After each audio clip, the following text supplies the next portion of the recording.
Hello and good morning, everyone. Thank you for coming. I'm delighted to welcome you here at RUSI to today's event and what I think will be an interesting and stimulating discussion on Professor Tahir Abbas's new book, Contemporary Turkey in Conflict. My name is Mohammed Elshimi. I'm a researcher here at RUSI. I work for the National Security Resilience Team. So let me begin by introducing our distinguished speakers today. Professor Tahir Abbas has an illustrious career in academia and public policy spanning over 2 decades. He's a senior research fellow at RUSI and a visiting senior fellow at the NC.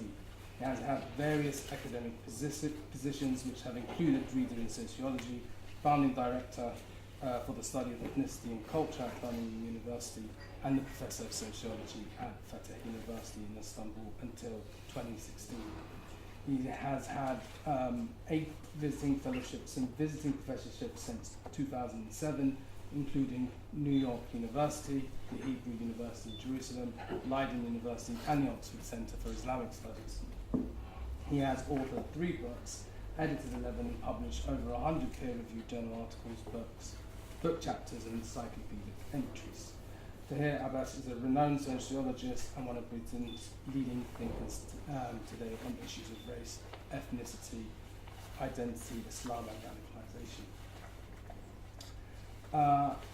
Our other distinguished speakers today, we have Bill Parks with us and Dr. Kassain, who we're not really at this moment sure where he is. He might just sort of walk in late and join us. But Bill Park is a senior lecturer in the Department of Defence Studies at King's College, London. He specialises in Turkish foreign policy issues, including its EU accession prospects, Turkey and ESDP, the Cyprus problem, Turkey's policies towards northern Iraq, Turkey-US relations, and the Fethullah Gulen movement, and the Ergenekon affair. Among his publications are Turkey's policy towards northern Iraq, problems and prospects, and his book, Modern Turkey, People, State and Foreign Policy in a Globalized World. So before we kick off, I'd like to just say a few words quickly about Professor Abbas. I first came across Professor Abbas in 2007, and at the time he was being referred to by a famous private interview as the radical thinker on Muslim issues here in Britain. And that impression has sort of stuck with me, and I was quite startled or amazed to see that actually in his public interviews and certainly familiarising myself with his work, I found him to be a very critical voice of reason in a very sort of polarised and sensationalised public policy domain. But having read this book, parts of the radical thinker did start creeping in. And by radical, I mean radical in terms of going back to the roots of something. So this is going back to the roots of social science investigation, grassroots, and really pointing your fingers on the issues and the fissures and contradictions and ambiguities in any given society and asking the larger questions. You know, there's an element in all of Tahir's work in which I think you try very hard to open up the spaces for the ideas and the peoples on the margins of the discourse to come forward and to actually say something. And so, I mean, that's all here in this book. And, you know, I really think, having read it myself, he's got his fingers on the pulse on all the big questions. So all the dichotomous tensions that we have between democracy and authoritarianism, tradition, modernity, Islam and secularism, globalization, nationalization, integration versus exclusion, all those tensions that Turkey is facing is also the type of questions that we're facing ourselves in Western democratic societies. And I think, you know, I'll let Tahir say more about his book, but I will say with confidence that we're in for a treat, and you know, I think you will be too, you know, especially those who choose to buy the book later today. Very quickly in terms of format, Professor Abbas will be invited to give a few comments on the book, and then the distinguished guests will then respond. There will be a panel discussion amongst the experts, and then we'll sort of open it to the floor for Q&A session. So without further ado, I give you Professor Abbas.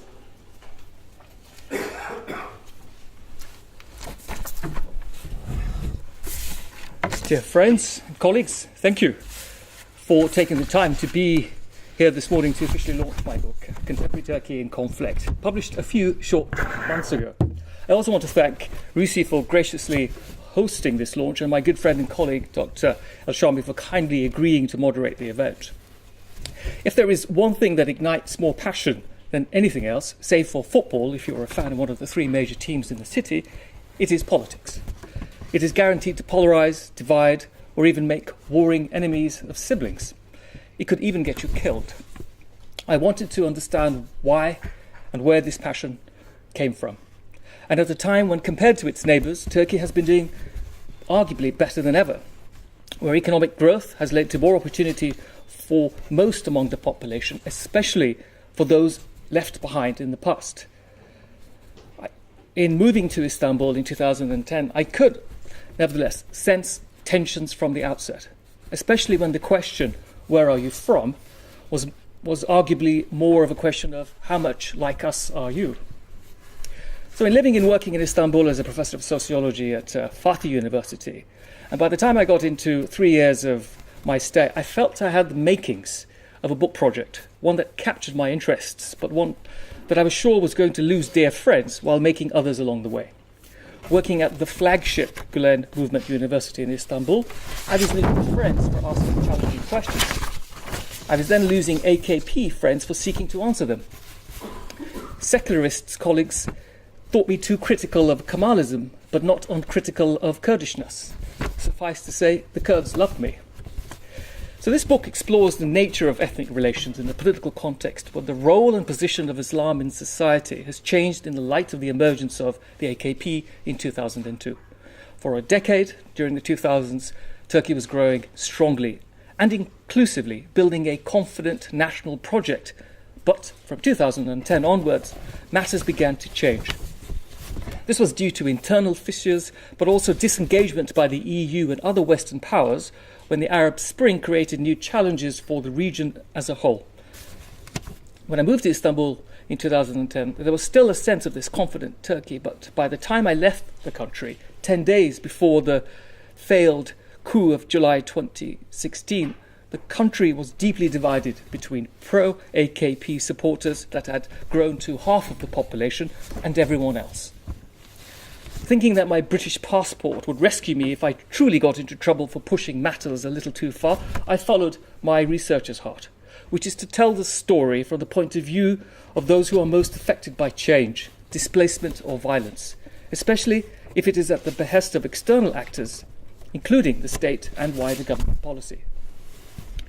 I was able to carry out research on all the topics that have interested me and continue to interest me, in particular ethnic minorities, ethnic conflict, social and community relations in the political context, violence and the urban space and how it shapes identity. To this end, I carried out original fieldwork talking to family members of the PKK in Yüksekova.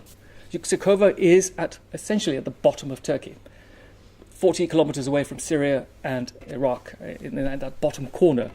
I also explored the Gezi Park events by talking to those camped inside the park itself and then facing the wrath of the Turkish police. Both pepper spray and water cannons loaded with CSK gas are nasty ways of carrying out crowd control. I assure you, I've been there, done that, and got the T-shirt. I also analysed data from the European Social Survey to explore questions of social capital and political trust.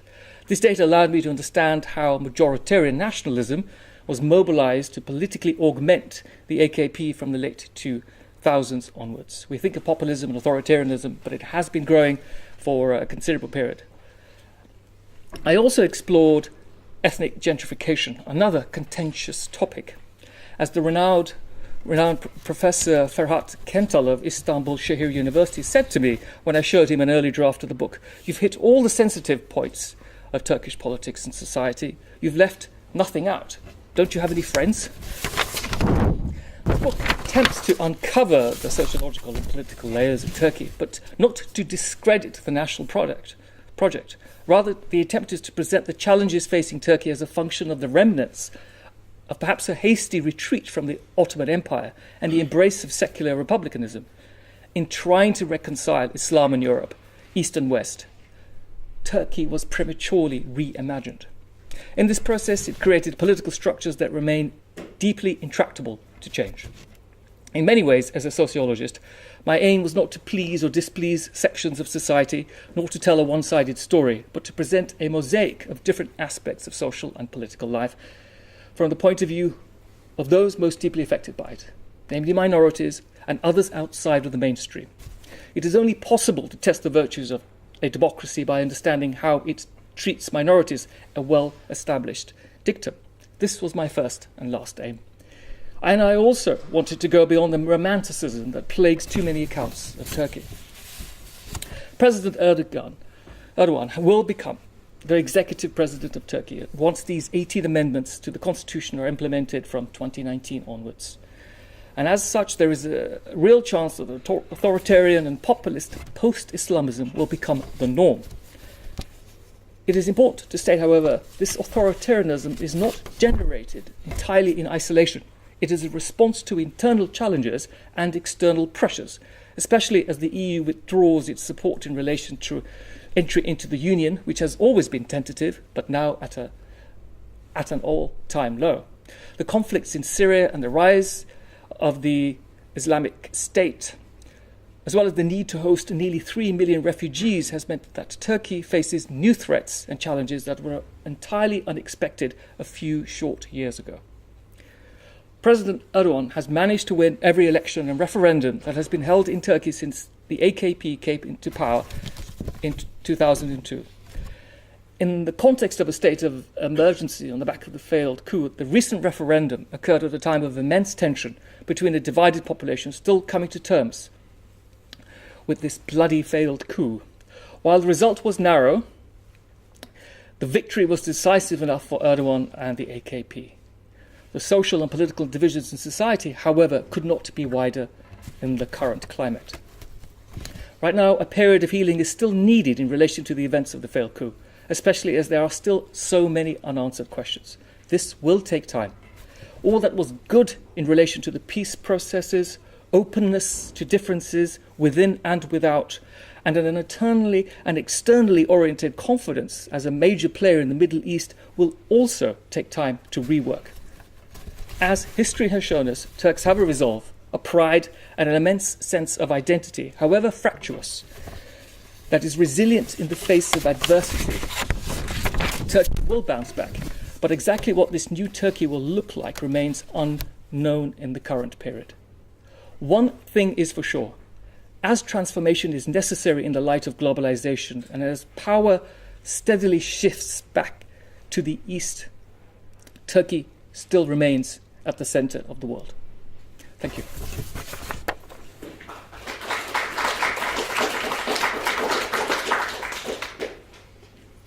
Can I invite Bill Park? Sure. First of all, thanks for inviting me to share this event with RUSI and of course with Tahir. I've actually read the book. I have done sessions like this when I've not necessarily read the book. I have read the book. But what I intend to do, if this is okay, I think the point of this meeting is to have a discussion, so I'm not going to sit here with a book critique, kind of manuscript review if you like. I'm going to talk about the issues, and the three issues in the title are politics, Islam and ethnicity in the subtitle, so I'm going to address those issues. But maybe it's worthwhile just beginning with, I suppose, the way in which I seek to understand Turkey these days.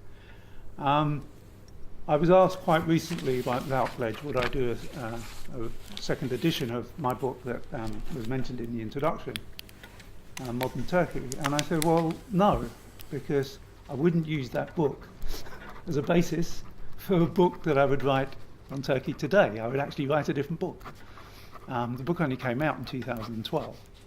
And I think that's reference perhaps to my own inadequacies, but also to both the pace of change in Turkey and the sometimes quite radical, dramatic nature of that change, the content of the change.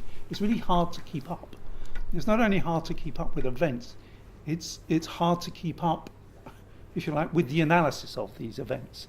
I think all of us are sort of mobile, fluid in the way in which we think about Turkey. So many things happen that shake us, move us, give us different reasons to think different things.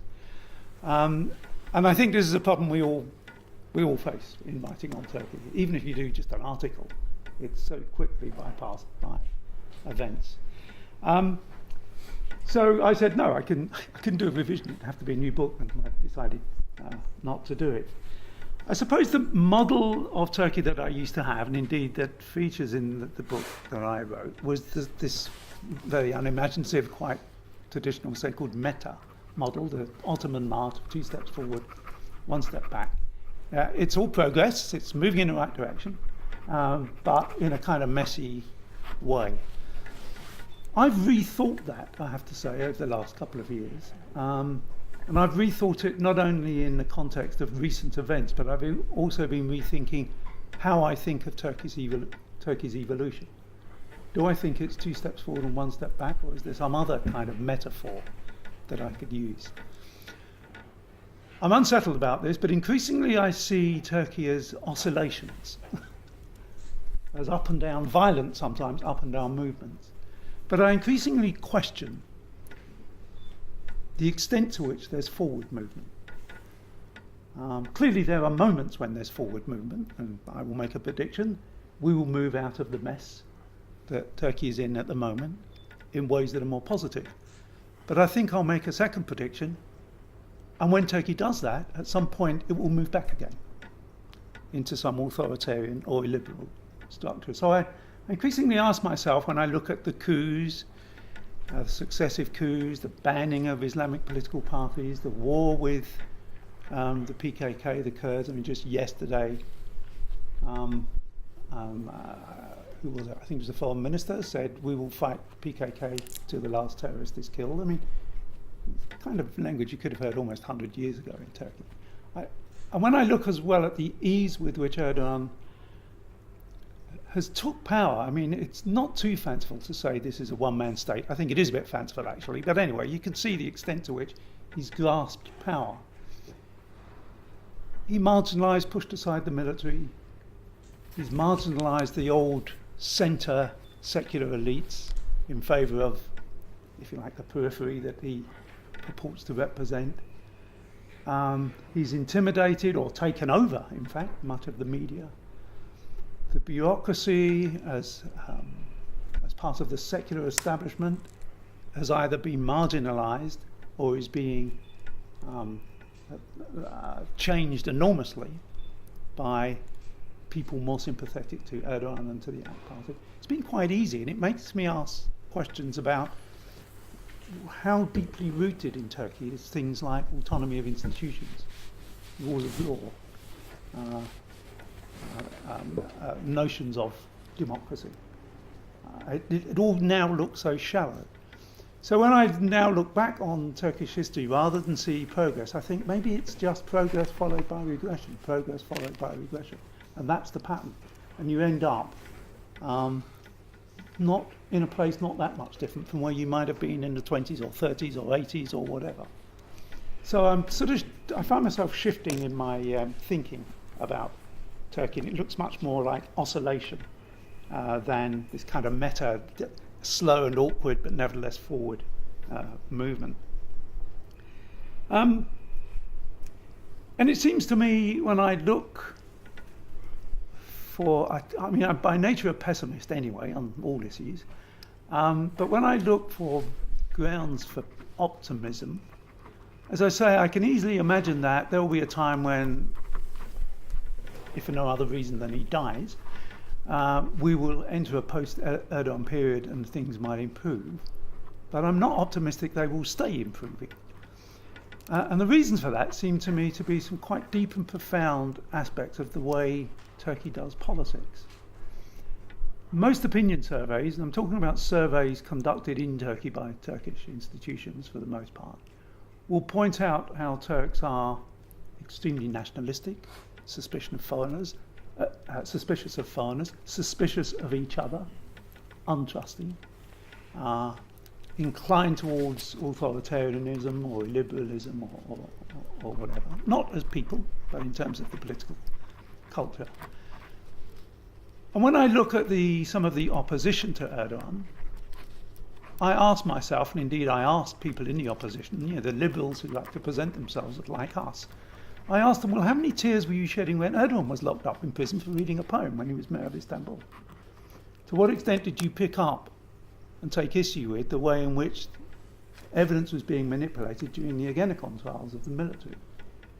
How much fuss did you, the secular liberals, the westernizers, make when representative Islamic political parties were banned?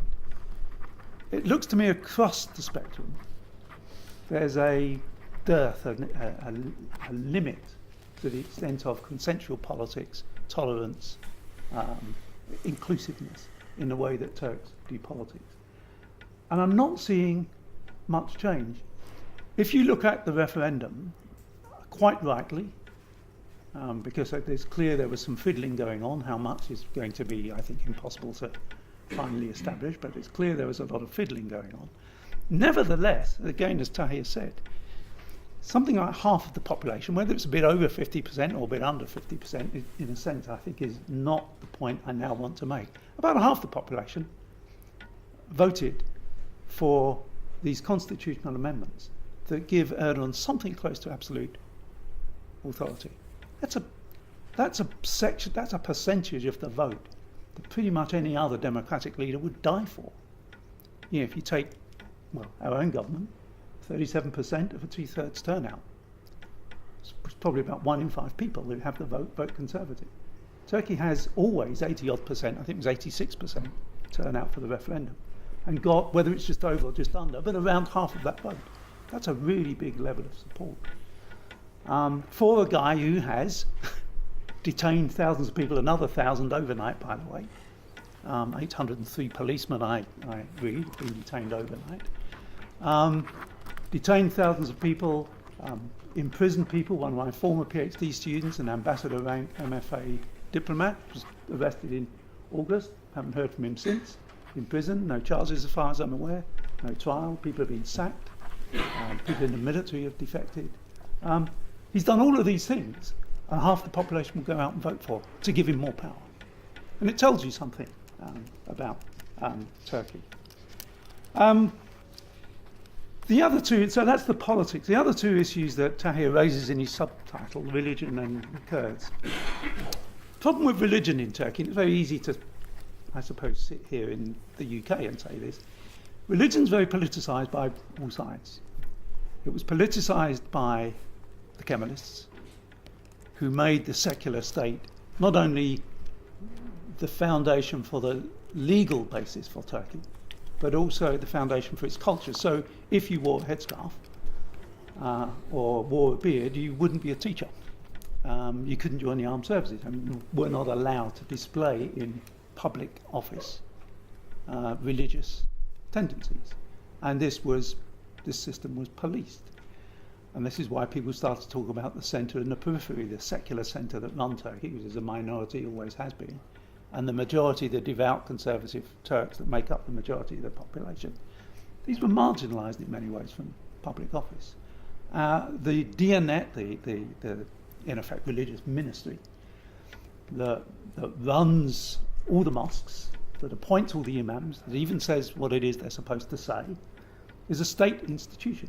So Islam in Turkey is very controlled by the state. So other variants of Islam are quite difficult to express. The Muslim brotherhoods were pushed underground in the Kemalist system. Religion's being politicised again, but the other way around. Now you have, now the president of the country saying women should stay at home and have 3 children, and students shouldn't live in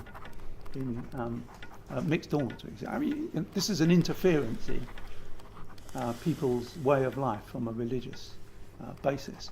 And the secularists are being pushed out of the state, pushed out of the media, pushed out of politics. Not entirely, but increasingly. So who knows where that would end. Until religion... I spent 3 months in Turkey earlier last year, and in the end I pointed out to my Turkish friends of whatever part of the spectrum they were from, they would say, oh, you don't want to go there, it's a religious, or we don't really go there, it's a secular or liberal neighbourhood. When I go to a restaurant, do I know who's sitting at the next table? Do I care, even if I did know? No. In Turkey, these things really, really matter. People live in their stovepipes, they live in their bubbles, they don't mix too much with people of other persuasions.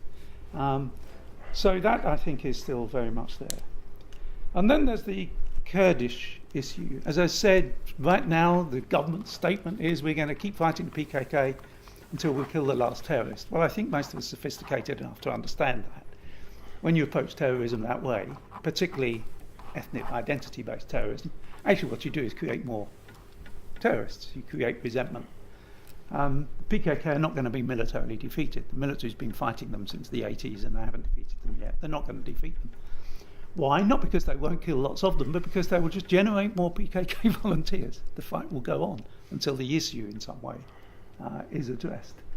And it does look a bit like how it looked in the 20s and 30s. I mean, we had this so-called peace process. I have to say, I never thought it was a peace process. I thought it was a ceasefire with very little in the way of political follow-through. Ceasefire came to an end and we went back to where we've always been with the Kurdish issue. The leadership, party's not banned, which is new. The HDP is not banned, but just leadership was in prison. Local authorities, elected local authorities in the southeast of Turkey have been taken over by the state. And by the way, that's where a lot of the fiddling of the votes in the referendum took place. And it still looked to me like Turkey is not capable of working out that if you've got a different ethnicity within your borders, you somehow have to address that, whether it's cultural or federal arrangement or whatever. Still, the default position is just to fight. Any expression of Kurdish identity is seen as in some way supporting or linked to or justifying terrorism. So I don't see a great deal of progress there as well. Just a couple of, I suppose they're quibbles with the book, and I'll just sort of mention them. They're differences of view, and let's see. You make some references to pan-Turkism as being a sort of perennial element of Turkish politics. I'm not sure. I mean, Ataturk dismissed it. There was a pan-Turkish element in the early People's Republican Party, the Young Turk and Kemalist movement, but he dismissed it, focused on Turkey. The Gülenists picked it up a bit. After the Cold War, it was picked up a bit, but if you look at AK Party, they're not really interested in Central Asia. So I'm not sure that it's that strong an aspect of Turkish politics, but it's something we can discuss.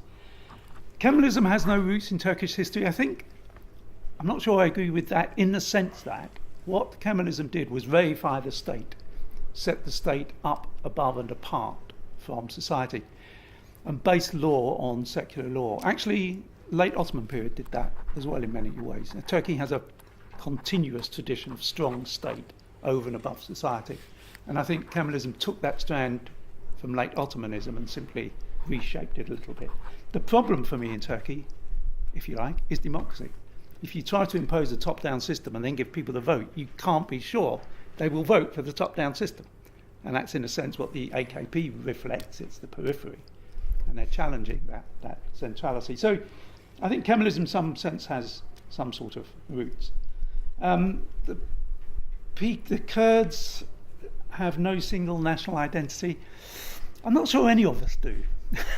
If you ask me to list my priority of identities, I wouldn't say English first. I might say Londoner first. I might say British second. I might say European third. I might say English speaking fourth before I get to English. You know, identities are confused things and we move around in them. I think Kurds do that as well. They're politically fragmented, but I visit Iraqi Kurdistan a lot, talk to Kurds in Turkey a lot, talk to Syrian Kurds, although I haven't been to Syrian Kurdistan. They're all Kurds and know it. In some sense, it informs their politics. So I think there's a difference between the political fragmentation and the sense of identity. And I think Kurds do have a sense of identity that crosses borders. I think those are my sort of quibbles, really, which are only that. I thought it was a good read. I strongly recommend it. Excellent, thank you. I quite like reading it in the context of my own book. Where it touched on themes I touched on, where it didn't touch on themes I I touched upon. So there we go. Those are my comments for what they're worth. And we have no third No, distinguished guest. I've just been informed he won't be joining us. Okay. But thank you for your comments. Okay. And I think in the interest in sort of getting a discussion going, I want perhaps Professor Abbas to respond to some of the quibbles. Yes. Pan-Turkishism, Kemalism having its roots in Turkish society, and the problem of Kurdish identity. So just some reflections. Well, I don't disagree with any of those quibbles in the sense that there's obviously very fluid notions and they're deeply contextualized. My ideas in looking at the Kurdish question in Turkey was specifically about exploring the sentiments, attitudes towards the idea of Kurdishness in the context of Turkishness.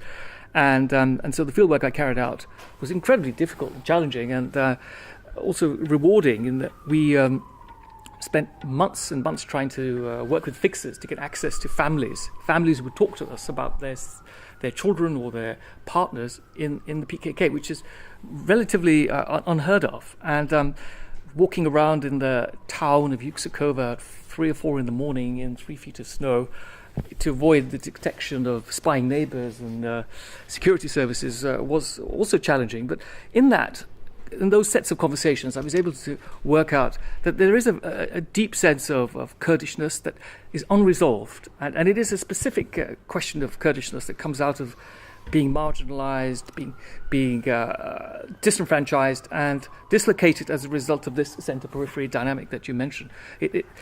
They were very much removed from the reimagination of Turkey at the end of the Ottoman period. But the Kurdish question is also, as you point to, is rightly tied up with the Kurds in the 3 other countries which are neighbouring Turkey, and there are different developments in terms of Kurdishness, which with respect to Kurdishness within Turkey, that impact on those identity issues. But when I carried out this fieldwork in 2012, there were Kurdish folk who said, "Well, the problem is Erdogan. The solution is the PKK. The problem is the PKK." There wasn't a single national, Kurdish nationalist sense of themselves that was clear, nor was there a sense that there were straightforward answers to their questions. But remember, about 2011, 12, up until 13, when Erdogan's authoritarianism was becoming even more exposed, there were many Kurds who had voted AKP. And in fact, the first election in 2015, it was the Kurds who voted for Erdogan that were lost, which resulted in the sort of hung parliament, and then the second election that followed in November. So in terms of Kemalism, of course, it has its roots in ideas of state building at the end of the Ottoman period, the sort of late Ottoman sort of decline, and but it took a particular reimagination in the light of very authoritarian state apparatus. If the Kurds were seemingly out of line, they were bombed. There were harsh penalties for disloyalty to the state, and a very narrow sense of Turkishness was being defined by language, and language was clearly important for the Kurds in that respect.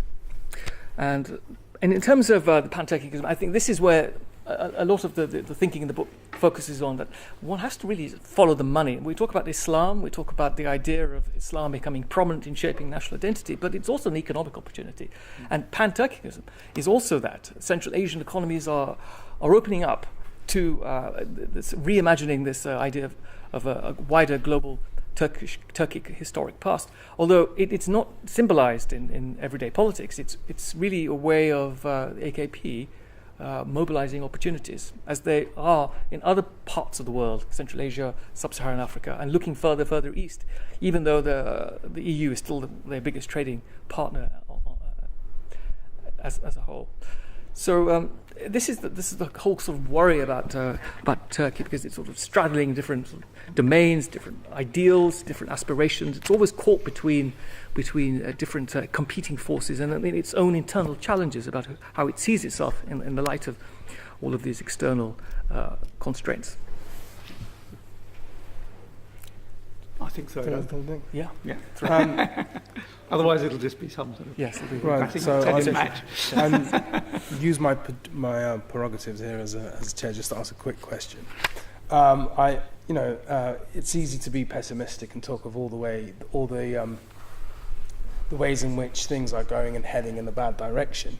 But you both of you have mentioned the idea of the AKP. On the one hand, they're able to master so much votes from the Kurdish populations, or a good decade and a half perhaps into the whole AKP experiment, this post-business experiment. They're still able to secure more than 50% of the vote. What are they doing right? Is the question we need to be asking. The type of majorities they're able to secure is, as you say, Bill, something that any democratic politician perhaps in the West would die for. So what have they done right in the last few years? And then we can explore other directions. Let's start with 1999, a financial crisis, a banking crisis, an IMF loan, a seriously wobbly situation for Turkey, going nowhere quickly. And the AKP, what became the AKP, they were able to mobilize the idea that this is an opportunity here to maintain secular norms, but to provide greater opportunities for the Anatolian, the heartland, the Anatolian Turks, which are sort of the backbone of the more and more of the economy. And of course, the economy was beginning to open up after Ozal and the 1980 constitution. So we have a situation where the AKP are in power, they have a mandate, and they're beginning to invest in physical infrastructure, in roads, in hospitals, opening up the media, all the elements of public policy that improve the lot of the many, and including the heartland of Turkey, which had been left behind for generations. And so they saw this as an opportunity. But there's no sense of Islamism or post-Islamism coming into the picture throughout the 2000s. And so by the time you get to the 2000, end of the 2000s, Istanbul is the European capital of culture. It is thriving in all spheres. There are cranes all over the city, hotels of very good quality, conference facilities for events, tourism booming, physical infrastructure, roads, the construction industry. So this was jobs. This is jobs, and jobs build communities, neighborhoods, towns, cities, which are very well connected through the improving road networks and also the transport system as a whole. So fantastic. Lots of elements of society are gaining advantage from the space that has been afforded to them by the AKP. So it's all good. And that's why there is that fundamental sort of base that stays with the AKP in spite of all the problems of the Ergonocon trials, the question of corruption in December 2013 when the tapes were leaked online. That was a major fissure and a breaking point. And also, we mentioned the Gulenists, the Gulen movement, the Hizmet. They're also a player in the formation of this sort of 21st century Turkey, in the sense that these we don't know exactly, because there's been a lot of culling of Gulenists throughout society. They are pious, conservative, and prepared to work hard through education and business as their model. And the AKP and the Gulen movement worked hand in hand. They supported each other, they facilitated each other, they grew together stronger. But then they began to compete for each other's space.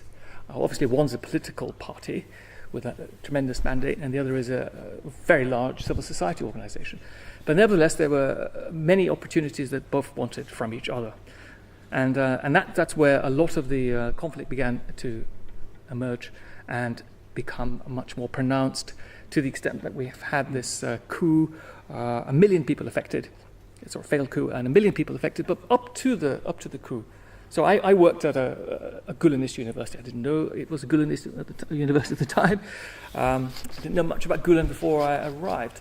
But it was the flagship university, but there were always mutterings about something's around the corner, well before the actual coup itself and the purge that came later. The fact there were all these lists and all these people removed suggests that some of these lists were pre-prepared. And when rectors get arrested, rectors being the equivalent of vice-chancellors, when there are people who are sort of knocking on your door at 3 a.m. telling you not to say this or that in a particular newspaper, it scares academics. Then it starts to raise conflict between the students. The students who were very happily AKP and Gulenist began to become enemies. We would have security guards on campus to prevent these fights breaking out between students. So it all became very, very ugly, very problematic, and now we're in this sort of very dark phase. But nevertheless, the hardcore AKP supporters remained loyal, because there is this history of the cult of the personality, the idea of the father figure, and now reinvented in the light of Erdogan. And as I often joke to my Turkish friends and colleagues, you do like to be told what to do, and I think that there's an element of that, a sense that historically Turkey was attacked from all sides.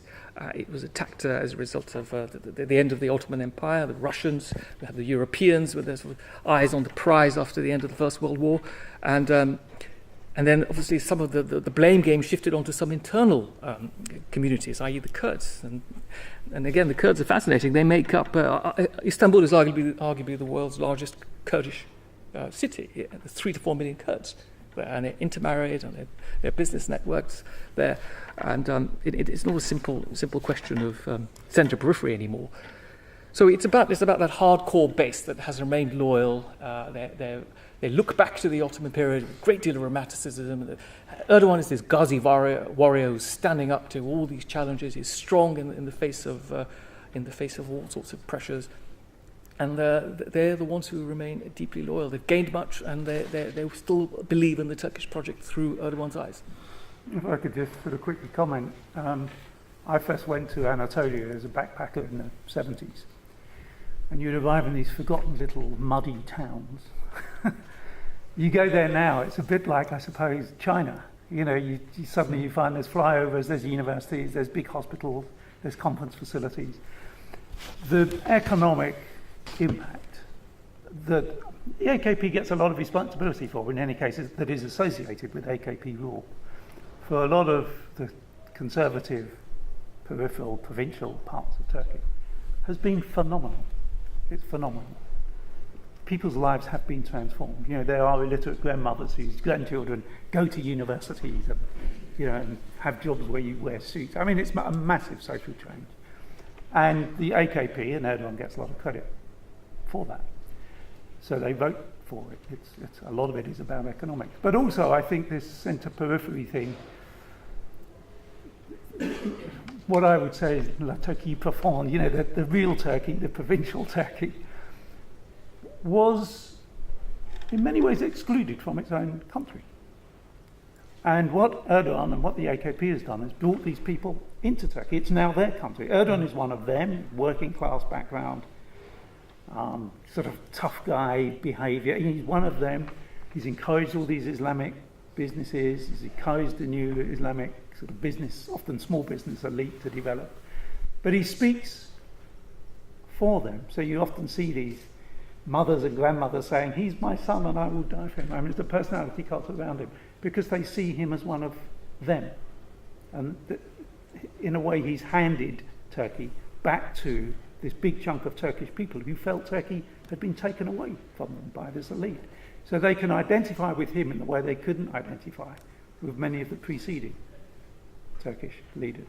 So I think there's a sort of political, psychological aspect that is Turkish, the personality cult and all the rest of it, but also to do with the way in which the Kemalist elite excluded this Anatolian provincial population. And the AK party has more than included them. They've basically said, this is your Turkey, and we are your Turks. So they've created a bond that I think is really quite strong.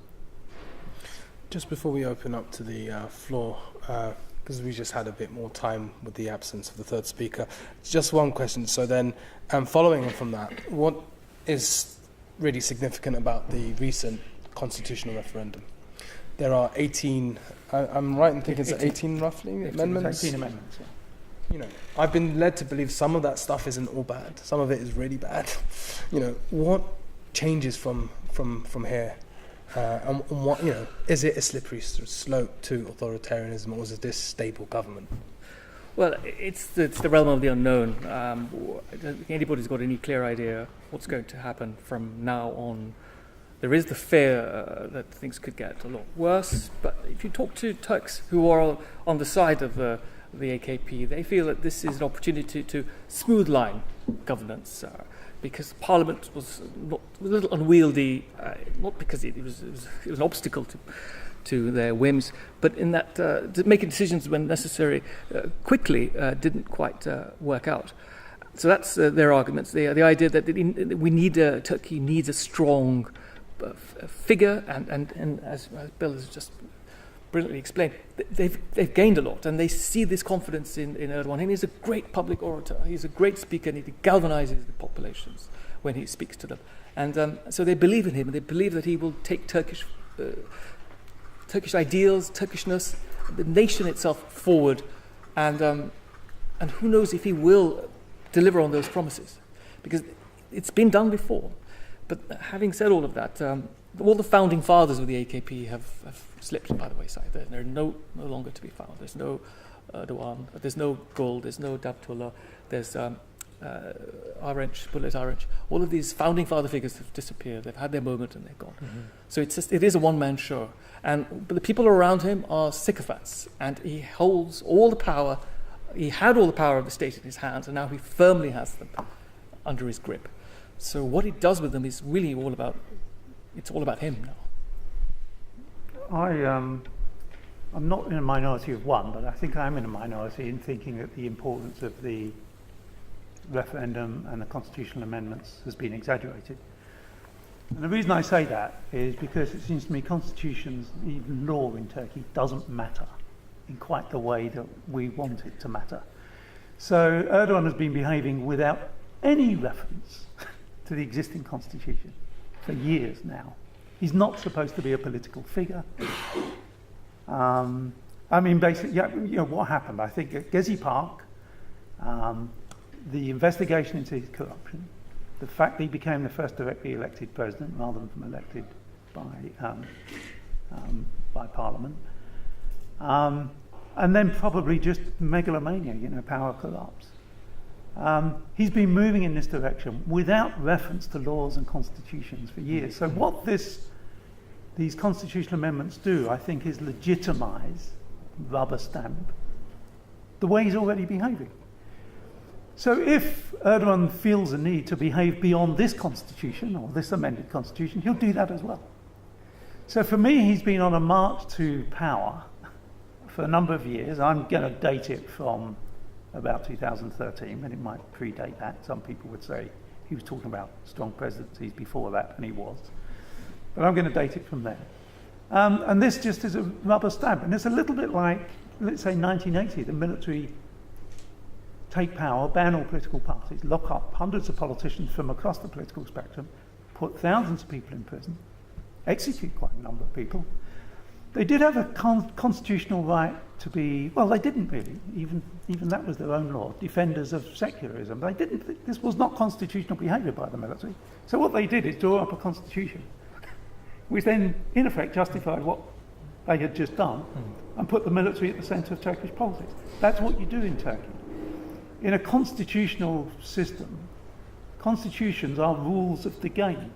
You play by the rules of the constitution. You don't ignore them if you don't like them, or draw up a new constitution if that suits you better. Those are the rules of the game, which is why in most constitutional systems, the constitutions last. Turkey, they don't last. They have a new constitution every couple of decades, because somebody else gets power and wants to do something else. So I'm not sure that it makes much difference. What it has cemented, I think, is a system that is, he can rule by decree. There will be no prime minister. His ministers will not be appointed from Parliament. The party, in any case, is already his. And as Tahir said, most of the other big hitters that formed the AK party, more or less co-equals at the beginning, have been marginalised. One of Bülent Arınç's family has been arrested just yesterday, I think. What he's got over them is that he can simply accuse them of being Gülenists and throw them in prison. And I think they're all scared, because probably some of them do have some sympathies. So it's rubber stamping and legitimising and making constitutional where he's already been going. He can rule by decree, he can rule without Parliament, appoint his own ministers, pass his own laws. how badly or well he uses that, we'll have to wait and see. But I know he's already been doing this kind of thing, in effect. So. Okay. Right, we'll open the floor to questions. Could I just remind everyone to please state their name, their affiliation, and if you are going to make a comment, please follow that up with a question at the end of it.